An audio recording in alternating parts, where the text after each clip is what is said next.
গত ভিডিওতে আমরা ঘুরে দাঁড়ানোর কথা তো বললাম, কিন্তু প্রশ্ন হলো এখন হাঁটব কোন পথে? একদিকে কলেজ, অন্যদিকে পলিটেকনিক। কোনটা তোমার জন্য বেস্ট অপশন? প্রথমেই আসি কলেজের কথায়। তোমার স্বপ্ন যদি হয় দেশের সেরা সব ভার্সিটি যেমন বুয়েট, মেডিকেল, ঢাকা বিশ্ববিদ্যালয়ের মতো প্রতিষ্ঠানে পড়ার, তাহলে তোমার জন্য পথটা হলো কলেজ। এখানে তুমি একাডেমিক জ্ঞানের গভীরে ডুব দেবে, যা তোমাকে ভবিষ্যতের একজন সেরা ডাক্তার, ইঞ্জিনিয়ার, গবেষক বা দেশের শীর্ষস্থানীয় পেশাজীবী হিসেবে গড়ে তুলবে।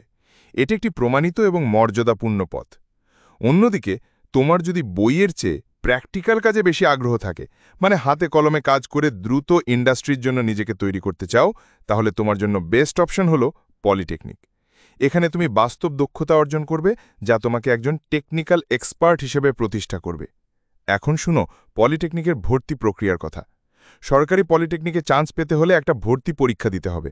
এর আবেদন চলবে ৩০ জুলাই থেকে ১৪ আগস্ট পর্যন্ত, আর পরীক্ষা হবে ২৯ আগস্ট।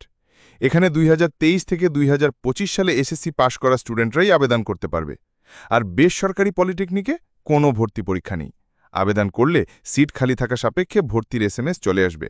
আর সবচেয়ে বড় কথা, এখানে ২০২১ থেকে ২০২৫ সাল পর্যন্ত পাশ করা যে কেউ আবেদন করতে পারবে। এখন প্রশ্ন হলো, দুটি পথের ভবিষ্যৎ কতটা উজ্জ্বল? উত্তর হলো, দুটোই সুপার ব্রাইট। কলেজ থেকে পাশ করে তুমি দেশের সেরা বিশ্ববিদ্যালয়গুলোতে ভর্তি হয়ে জ্ঞান বিজ্ঞানের সর্বোচ্চ পর্যায়ে যাওয়ার সুযোগ পাচ্ছ।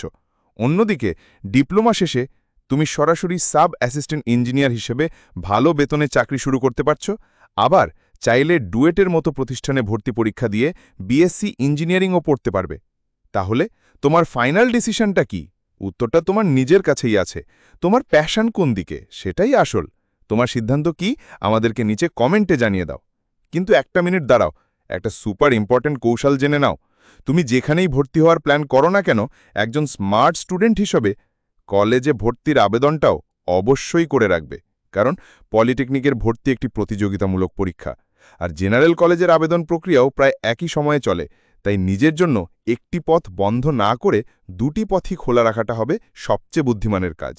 কিন্তু এই আবেদনের সময় পছন্দের তালিকা বানাতে গিয়ে একটা মাত্র ভুল তোমার সব চেষ্টা নষ্ট করে দিতে পারে। সেই সবচেয়ে বড় ভুলটা কি এবং কিভাবে একটি পারফেক্ট তালিকা বানাবে, সেটা নিয়েই আমরা আসছি আমাদের পরের ভিডিওতে। তোমাদের পড়াশোনার পুরো জার্নিতে পাশে থাকার জন্য আমাদের বিশেষ উইকলি গোল চ্যালেঞ্জ খুব শীঘ্রই আসছে, তাই আমাদের সাথেই থাকো। তোমার স্বপ্নের পথে আমরা আছি তোমার পাশে।